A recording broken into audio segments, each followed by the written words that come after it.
finally àbúrò Mọ́rẹ́níkejì Egbin Orun ti sọ̀rọ̀ jáde nípa ikú ẹ̀gbọ́n ẹ̀ àti bí PA Egbin Orun pẹ̀lú mánéjà ẹ̀ àtọkọ Egbin bó ṣe ti ń lẹ̀dí àpò pọ̀ lórí ọ̀rọ̀ properties Mọ́rẹ́níkejì Egbin Orun. Kí ló dé ọ̀rọ̀ ẹ̀wọ̀ èèyàn mà lágbára gidi gan. Kí ló dé tó ṣe pé tí òkú bá ti kú àṣà most of our tá a ṣẹ́kù láyé tá a jẹ́ mọ̀lẹ́bí àtàrà àtojúlùmọ̀ olóògbé tá a ní access sáwọn properties ẹni tó bá kú àṣà máa wá gbogbo ọ̀nà láti dẹ̀bìtì àyàkọ́ ogún tí ì ṣe titi wa ogún tó ṣe pé ẹni tó kọlẹ̀ ṣiṣẹ́ ẹ̀ lọ́wọ́ mẹ́wẹ̀ẹ̀wá lójú méjèèjì fi kó jọ gan òun náà ti sin sínú kòtò tí ò lè dìde láti wá jà fẹ́tọ́ ẹ̀ mọ́ àti gbàgbé pàwá náà dàbí tiẹ̀ lọ́jọ́ kan ó lágbára ẹ̀rù èèyàn bà mí o náà mo lérò wípé gbogbo wa la rántí ọ̀rọ̀ tí àbúrò Mọ́rẹ́níkejì Egbin Orun tó sọ lọ́jọ́ tí wọ́n ń ṣe ìsìnkú olóògbé náà. Ẹ̀gbọ́n mi ẹni tí mo tẹ̀lé Egbin Orun jẹ́ni tó ń finú tọ́yàn ó ti dájú téèyàn bá ti dájú kó má tètè kú. Egbin Orun ti finú tọ́yàn jù olùfidé kó kúkú tó kú yìí. Egbin Orun lè fún yàn lójú ẹ̀ ó lè nira ẹ̀ lára torí kó fẹ́ dùn yàn nínú. Egbin Orun ràn àwọn èèyàn púpọ̀ lọ́wọ́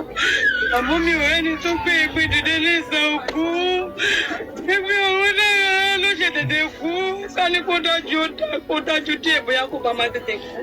Ikú tó kú yìí ikú pé mo dára ló ikú pé mo dára mo wá gbàdúrà Ọlọ́run wọlá wákàtí ikú bá mi dá ọmọ ẹ sí kó má jẹ́ káwọn ọmọ yẹn ráre báwa ṣe ráre nígbà tí ìyá wa kú torí bó ṣe ìyá wa kú aláre gidi àwọn ọmọ yẹn ò gbọdọ̀ ráre Ọlọ́run ṣàánú mi ọmọ mi lọ́wọ́ káwọn ọmọ yẹn wá ráre o. Lẹ́yìn ìsìnkú Egbin Orun ọ̀pọ̀ ló ń béèrè wípé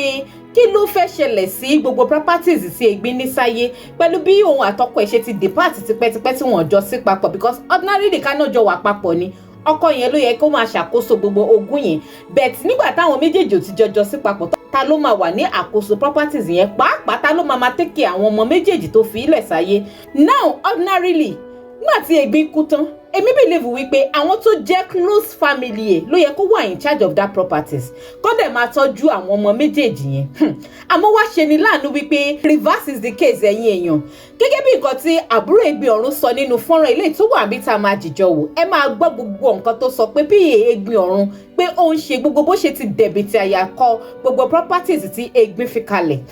bí PA ṣe dẹ̀bìtì àyàkọ́ mọ́tò bó ṣe di pé òun ló wá advertise tó ń ta ọjà tó ń act as Egbin Orun ó ń lo mọ́tò Egbin ó ń gbénu ilé Egbin ó tún wá táṣọ Egbin ló tún ti gbà gan kan rí ọ̀rọ̀ yìí lágbára o ẹ̀yin èèyàn ẹ má jẹ́ ìgbà wá lákòókò púpọ̀ jù ẹ̀yin èèyàn ẹ jẹ́ ń play fídíò yẹn ká àjìjọ gbọ́ a máa wá padà wá sọ̀rọ̀ lórí ẹ̀ bẹ́ẹ̀ lásìtún ka àwọn kọ́mẹ̀ntì tó wà lọ́ndà fídíò yẹn kẹ́ ẹ lè mọ̀ wípé àwọn tó súnmọ́ wọn gan mọ̀ díẹ̀ nínú ọ̀rọ̀ yìí ẹ jẹ́ àjọ wo fídíò yìí náà. ó send message sí mi ó ní ìyá Muiz ó ní tóun bá kú ó ní sitting room òun ló gbọ́dọ̀ sin òun sí nítorí pé òun ò fẹ́ kí òun àbí òjò kó pa sàárè òun náà fẹ́ bi táwọn ọmọ òun máa wà tó yẹ pé táwọn bá jọ wà ní tó bá wà níbẹ̀ wọ́n á máa ṣeré níbi sàárè òun nǹkan kan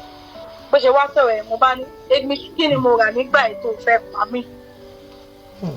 ọmọ ọdún mélòó ni ẹ tóun design ní sàárè ilẹ̀ fún mi kó tó kú pé o fẹ́ kú kí ló dé norms bẹ́mi ṣe máa sọ̀rọ̀ tèmi yẹn ẹ má pa mí náà Ọlọ́run ní jẹ́ kí mi fojú sunkún yín kankan mi ṣe àsọ bẹ́ẹ̀ ó wá bọ́ sí orí chat ó dẹ̀ kọ́ sí written note fún mi ní orí chat. ó dẹ̀ wà lórí chat báyìí ọ̀rọ̀ yẹn ṣì wà lórí chat báyìí. fóònù mi iPhone 11 Pro Max ni mò ń lò nígbà yẹn. Mo yìn láwọn ẹbí nígbà tá à ń lọ sí ọ̀dọ̀ Egbin ní on the 31st ní December 31st a fẹ́ lọ ṣe crossover.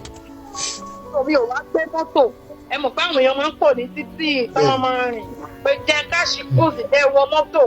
everybody ká máa ṣeré lọ ká máa mo gbé mọ́tò mo wá wọ mọ́tò lóṣòdì lọ yọ fóònù mi méjèèjì so mo ṣe ra àdúrà fóònù mi. Nígbà táwa tó ṣàkọ kínní yẹn tó wá sí ó wá tún kọ sórí written something tó mi ká ní pé èèyàn lè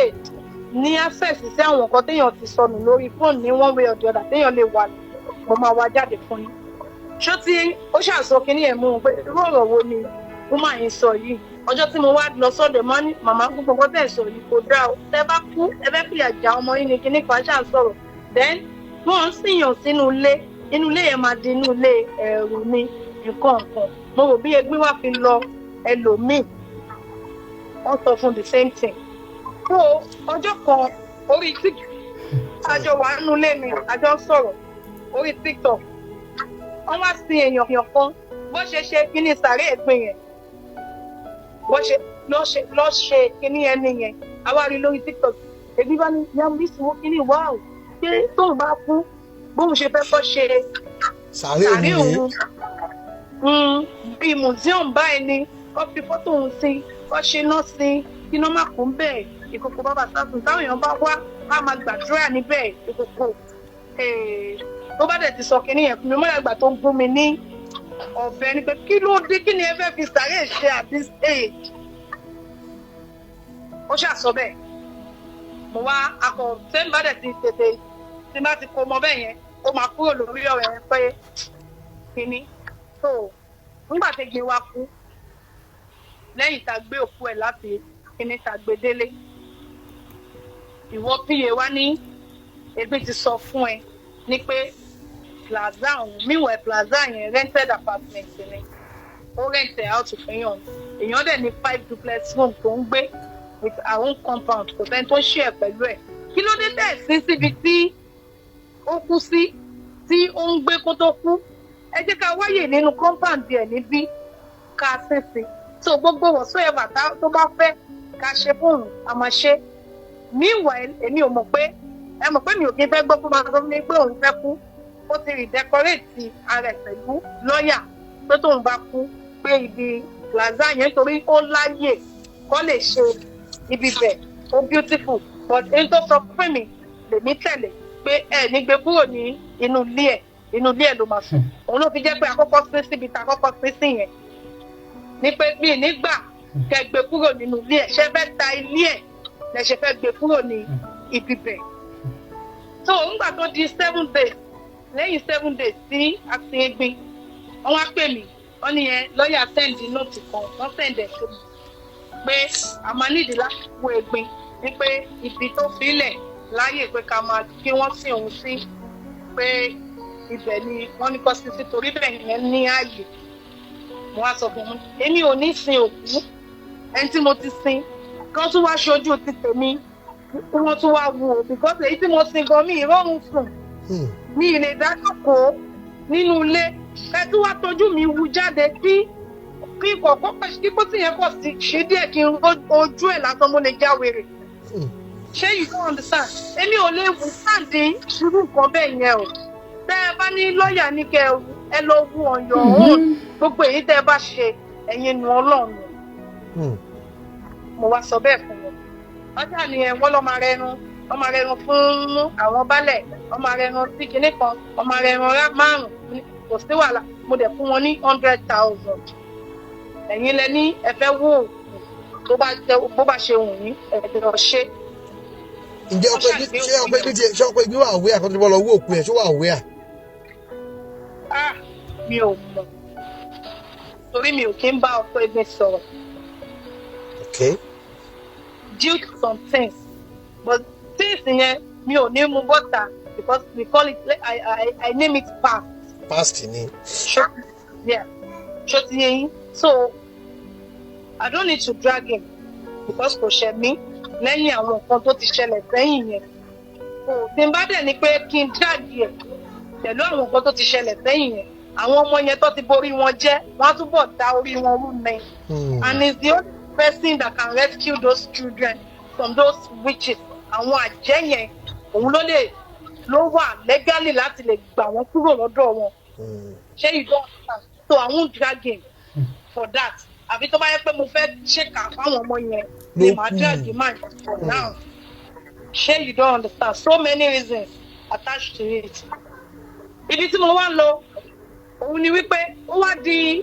ọjọ́ yẹn wọ́n ṣáà lọ wù meanwhile nígbà tá a sin Egbin lẹ́sẹ̀kẹsẹ̀ yẹn èmi mo ra pósí Egbin náà àwọn tó wúlẹ̀ gbogbo ẹ̀ èmi ni mo sanwó ẹ̀ wọ́n fẹ́ ṣe anything wọn àwọn tó jẹ́ family wa tó wá tó ń jẹun tó ń mu tó ń ṣe gbogbo ẹ̀ èmi ni mo ṣe everything níbẹ̀ even 3 days sí Egbin èmi ni mo sponsor ẹ pé àwọn muslim àwọn christian wọn kì í ṣòkù but muslim wọ́n ní many ways láti ṣe sàrà àkókò ni mo ní kọ́ pa láàpá wa bẹ́ẹ̀ ó ṣàdúrà mo dẹ̀ fún wọn lówó kọ́ dín àkàrà everybody ó jẹ ṣé you don't understand so nígbà tó di ọjọ́ yẹn mo ní ẹsẹ̀kẹsẹ̀ bó ṣe sin òkú kọ́ lọ wá èèyàn tó lè ká ilẹ̀ tó máa design ní sàré yẹn bó ṣe wá ń dáhùn pé engineer ń bọ̀ that means ẹni tó máa ń kọ́lé fún Egbin ń pé ó ń bọ̀ meanwhile preparation fídíò tí mo sọ fún yín pé èmi àti Egbin rí pé bóyá dákọ́ ṣe sàré ẹ̀ ó ti ṣètò ẹlẹ́ tó dẹ̀ fún bọ́fẹ̀ ní 10 million naira. 10 million. Yes, I'm telling you. Èyí tí mo sọ yìí bẹ́ẹ̀ ni gbọ́dọ̀ ṣe because she's denying it. Àwọn ògbówó lọ́wọ́ anybody. Òun ṣe kinní kan. Ó fún ọmọ àbúrò mọ́mú wa. Ó ṣe 10 million naira sákàùntì yẹn náà. Àwọn méjèèjì ṣó ti eyín. Nítorí pé ibi tí wọ́n sin Egbin dé, tó sin dé, bàbá tó bá sọ pé wọ́n ti da ọpọlọ èèyàn, wọ́n ti da ọpọlọ Egbin rú. Ṣé ti yẹ yín nǹkan tí mo sọ? Àgbọ́yé. So lọ́jọ́ yẹn, ó wá ní tẹ́ńjìníà bá dé, pé ní tẹ́ńjìníà bá dé fún ní òkè. Ṣé wọ́n ti ṣètò bó ṣe fẹ́ ni? Bọ́sẹ̀ ní pé ẹnjìníà ló máa wá ṣe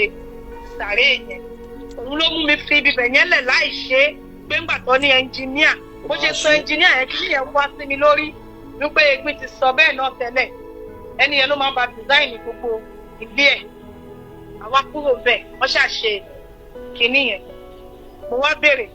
ok nígbà tá a wá sin Egbin tán káwọn èèyàn má lọ bu yẹ̀pẹ̀ ojú sàárè ẹ̀ níbẹ̀ because ẹ mọ̀ pé wòlíì ni ọ̀tá pọ̀ tó ti yé yín káwọn ọ̀dájú èèyàn kọ́ má lọ dojú ẹ̀ka àwọn ọmọ ẹ̀ àbí kọ anybody èmi lè ṣàfihàn òkú tán kò sí ìkọ́tẹ́ anybody fẹ́ mú nínú ilé ẹ̀ meanwhile ọjọ́ tẹ́gbin kú bàbá mo tún sọ fún yín tẹ́gbin tó kú wọn jẹ́ kọ́mọ ìyá ẹ̀ kankan kó súnmọ́ àmọ́ nígbà tí wọ́n gbé òkú Egbin dé wọ́n jùlẹ̀ fáwọn ọmọ ìyá ẹ̀ báyìí lọ́jọ́ náà ẹsẹ̀kẹsẹ̀ bọ́sẹ̀ lọ mú jákẹ́ẹ̀tì Egbin ó wọ̀ ọ́ ẹsẹ̀kẹsẹ̀ wọ́n wọnú ilé Egbin wọ́n kó gbogbo góòlù ẹ̀ abẹ́ẹ̀gbọ́ mi ní ọjọ́ 25th àbí 24th tí mo rí Egbin ó jẹ́yàn kan kí Egbin fẹ́ bọ́ta látẹnu géètì síta áwọ̀ òrùka áwọ̀ gbogbo ẹ̀ṣọ́wọ́ áwọ̀ ti etí áwọ̀ ó lè wọ chain méjì pọ̀ sọ́rùn nǹkan lọ́jọ́ tó bá fún tẹ́sì ní kinní yẹn ó wọ ẹ̀ṣọ́ ń gbà tán ní kó fẹ́ lọ ṣe tẹ́sì ẹ̀ wọ́n ní anything iron kò gbọ́dọ̀ wà lọ́wọ́ ẹ̀ ó bọ́ gbogbo kinní yẹn fún bọ́sẹ̀ ṣóyè yìí nígbà tí Egbin wá kú mo mọ̀ pé tó tún fi gbé lọ sí hospital lọ ṣe operation kù ó dira bó ṣe máa ń dira ẹ̀ jáde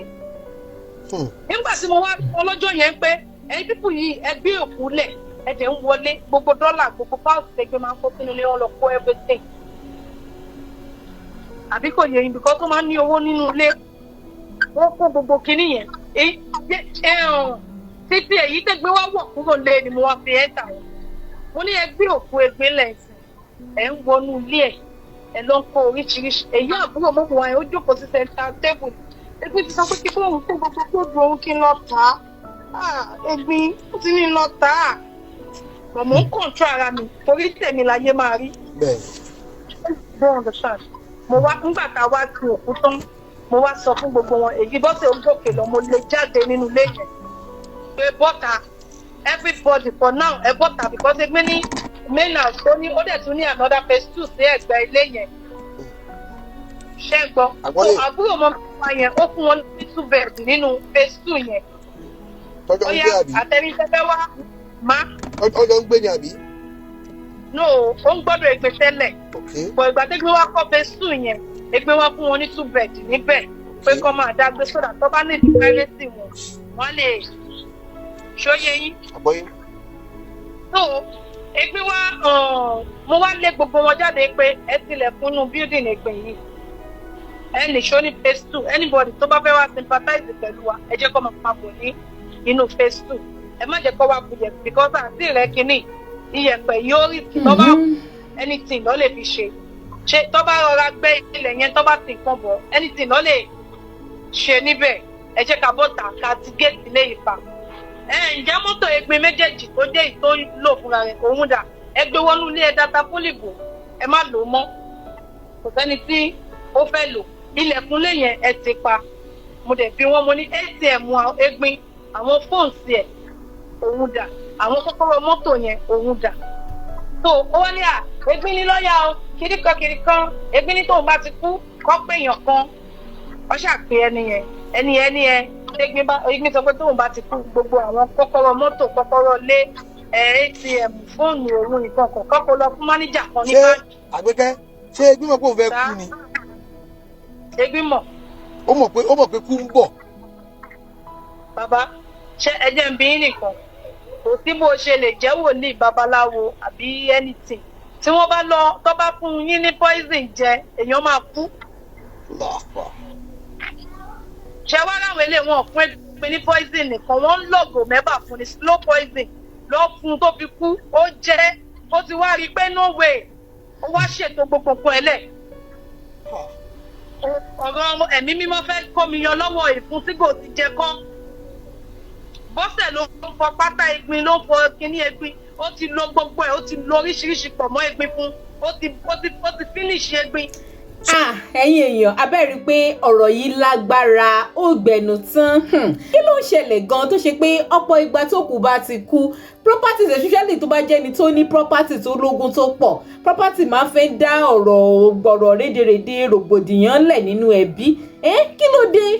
eléyìí tẹ̀ tí wọ́n ń ṣe inú ẹbí nìkan ó tún wá involve PA èmi believe wípé lẹ́yìn tó kù ti kú even PA gan sef ó yẹ kí PA handle everything over either to the family or to the lawyer olóògbé kì í ṣe pé òun gan ló yẹ kó wá máa handle one or two things lóòótọ́ àwọn mọ̀lẹ́bí àwọn àbúrò Egbin àwọn náà lè ní fault tiwọn Egbin fúnra ẹ̀gán tẹ̀ lè ní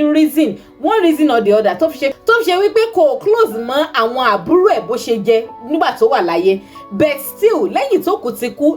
mi ò rò pé ó yẹ kí PA ní any other access kò ní authority mi ò rò pé ó yẹ kó ní any other authority láti ṣì máa handle àwọn properties Egbin Orun because ẹni tó ń serve ti kú. The next thing for you to do is hand over every other thing to the next person which is supposed to be the lawyer ló yẹ kó wá máa handle other things okay pé nǹkan báyìí ni olóògbé sọ pé ká ṣe sí property òun tóun bá ti jáde láyé o nǹkan báyìí ló ní ká ṣe o èmi rò pé ó yẹ kí PA tún wá máa ní influence lórí wípé ó ń gba mọ́tò ó ń gbaṣọ ó ń gba kí ni gbogbo ilé kí ni ká ti pe gbogbo ilé ó lágbára o àwọn èèyàn ṣe kí bẹ̀rù Ọlọ́run a ṣe kí ń ti ara òkú bẹ̀rù Ọlọ́run náà kí ló dé tó pọ̀ wa ò kí ń ti ara òkú ká tiẹ̀ wo wípé àwa náà ó jáde láyé lọ́jọ́ kan ká múlé ayé ìlé níwọ̀nba ká múlé ayé ìrọ̀rùn fúnra wa ó ga ó gbẹnu tán kí wọ́n lè ròyìn lórí ọ̀rọ̀ yìí ẹ máa bá mi jù sí comment àmọ́ ká tó wá máa lọ ẹ jẹ́ ká lọ sí under comment section ká tiẹ̀ ká nǹkan táwọn èèyàn ń sọ nípa gbogbo ọ̀rọ̀ tí àbúrò Egbin Orun tó sọ kalẹ̀ bí Funkis Gold Abike Ade ó ní everything this lady is saying is true 100% because I've heard the same story from someone close to Egbin Orun honestly is it ó ga o Tiffany the family should sue her to court if truly the story is true because ẹni mi ni pé kí family kan sue PA Egbin Orun to court tó bá ṣe pé lóòótọ́ ni gbogbo nǹkan tí àbúrò Egbin Orun tó sọ nínú fídíò yìí pé lóòótọ́ ni ó ń ṣẹlẹ̀ bẹ́ẹ̀ Sexy Dolly P ó ní I know someone who is very close to Egbin and she said same thing about her PA imagine that Egbin fought that her friend because of her PA imagine that Tiwa Becky only the best thing is to go to court and will all properties to the children that is just it Momsi Oluwa Shemilore ni make them go Agidigbo to settle everything jare there is more to this matter abi tó bá di pé ọ̀rọ̀ yìí ó fẹ́ máa di gbàgbós àti mọ̀ pé Oríyọmí Hamzat nǹkan tó kúkú máa ń ṣe ń bẹ̀ náà nìyẹn kán lọ gbẹ́nu sí mic kí gbogbo wọn lọ gbẹ́nu sí mic ká gbogbo ọmọ Nàìjíríà ò bá wọn dá sí kọ́mọ ẹni tó ń parọ́ kọ́mọ ẹni tó ń ṣòótọ́ kọ́ gbé property àwọn ọmọ ọlọ́mọ fáwọn ọmọ ọlọ́mọ àbí kílẹ̀ ni mo sọ ẹ̀yin èèyàn Fúnmi Ọláníran 345 ó ní Egbin why don't you live long now this life ṣá honestly ikú ló bọ́ lájẹ̀ tí ìbá wa ṣe ikú tó mú ẹni tó ní ogún lọ ṣé wọ́n máa jà sógún nísìn ó lágbára Pulipopo ní the way Àríkẹ́ dey use Egbin Orun trend o imagine báwo ló ṣe máa fẹ́ ni tó kú ṣe trend máa fọwọ́ ẹni tó kú trend Hey, àwọn èèyàn gan ṣá wọ́n ní ẹ̀mí ta wọ́n lẹ́mí 1000 wọn kì í bẹ̀rù kú o. Isia here ó ní can't she be sacked? Àbí? Because obviously ẹni tó sáàbù ti kú, what else is she waiting for? I don't understand too. Fúnmi Wealth wọ́n ní that PA needs to be sanctioned immediately. She wants to dominate Egbin Orun properties. She has really crossed her boundary. She is evil. Listen, Sheyi, only take them all to Agidigbo. It will be settled at ease, please. Wúrọ̀lá 450 ní lọ́jọ́ wo sọ́jọ́ wo. Àbí náà lọ́jọ́ wo sọ́jọ́ wo ẹ̀yin èèyàn. Lọ́jọ́ wo síjọ́ wo ìgbà wo l'Egbin Orun sì jáde láyé tí gbogbo ilé tí ń ṣẹlẹ̀. Àná àwọn ọmọ yẹn ló kàn ṣe mí nínú gbogbo scenario yìí because wọ́n ní ibi tí àgbò méjì bá ti forí kan rẹ àwọn tán ti jà tágbò méjì bá ti jà koríko abẹ́ ló máa ń forí ko. Àwọn ọmọ yẹn kọ́ ló máa fi wọ́n rárẹ̀. Me in my own personal opinion, mi believe pa àbúrò Egbin Orun náà ló sì lè take care àwọn ọmọ yẹn. Because all in all ọkọ Egbin Orun ti move on. Lóòótọ́ ó ní access àwọn ọmọ ẹ̀ ó lè máa tọ́jú àwọn ọmọ ẹ̀ ó lè máa take responsibility lórí àwọn ọmọ ẹ̀ but can he handle those children himself? Can he take care of those children himself? Àti pàápàá tó tẹ̀síwá wá ṣe wípé obìnrin làwọn ọmọ yẹn méjèèjì. They need a woman figure in their life. They need a mother figure in their life. And èmi ò dẹ̀ lérò wípé any other person lè ṣe mother figure fún wọn aside ẹni tó jẹ́ blood sister ìyá wọn. Tó bá ṣe pé sincerely ni àbúrò ìyá wọn ṣe dúró wípé òun fẹ́ tọ́jú wọn fẹ́ ṣe gẹ́gẹ́ bí ìyá fún wọn. Ọ̀rọ̀ yìí lágbára ọgbẹ̀nu tán ẹ̀yin ẹ má bá mi fèrò yín lórí ẹ̀ sí comment. Ẹ má wá gbàgbé láti máa subscribe kẹ̀dẹ̀ máa follow Digi Naija Television. Ẹ like fídíò yìí kẹ̀sì máa bá mi share kó máa lọ lórí ayélujára. Ẹ ṣé púpọ̀ tẹ́ ń darapọ̀ mọ́ mi ní gbogbo ìgbà.